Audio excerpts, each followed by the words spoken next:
মা তুমি কই গেছিলা মা?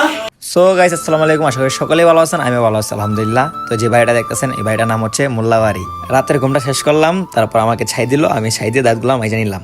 আর হ্যাঁ, আমি এখন আছি গাজীপুর খামারবাড়ি শুটিং স্পট। তারপর আর কি এখানে দুইটা টিকটক ভিডিও করে নিলাম আর নাস্তাটা শেষ করলাম, কিন্তু নাস্তার ভিডিও দিতে পারি নাই, তার জন্য দুঃখিত। তো অবশেষে আমাদের শুটিং এর কাজটা ধরা হয়ে গেছে, তো বাকিগুলো আপনারা দেখুন। আবার ধরো। এদিকে নাও।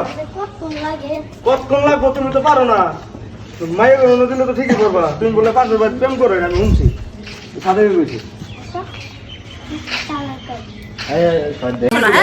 আসলে কিন্তু বারবার শট নিব। আর টুপুর তোলো মাথায়, আর টুপুর তোলো ভাই। হ্যাঁ এই থাকবো। হ্যাঁ হ্যাঁ, রোল অ্যাকশন।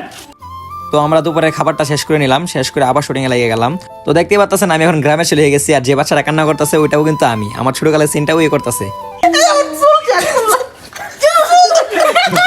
তারপর শুটিং এ একটু পিচ্ছিটা ভুল করছিল, তার জন্য আমরা একটু হাসি খুশি। আর এখানে দেখেন আমার শুটিং এর কাজ ধরা হয়ে গেছে, মানে আমি বড় হয়ে গেছি। আর এটা কাহিনীটা হচ্ছে কি, আমার মা আমাকে রাইখা ছোটকালে মারা গেল, তারপর আমি বড় হলাম, আমাকে সবাই অবহেলা করবে। Roll action.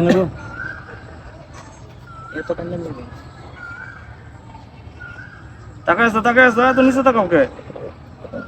আর এইটাকে যেটা দেখছেন ওটা আমার মার গুরুস্থান, মানে আমি মার জন্য দোয়া করে আসছিলাম। আর এখানে আরেক শট চলতেছে, তারপরে এখান থেকে ফাঁকে এক দুইটা টিকটক করে নিলাম। আর ওই দেখেন কাপল, মানে ওনাদের একটা কাজ চলতেছে। আর হ্যাঁ, আজকে কিন্তু 3টা ভিডিওর কাজ করা হয়েছে। আমি অনেক কিছুই দেখাতে পারিনি আপনাদেরকে, তার জন্য দুঃখিত।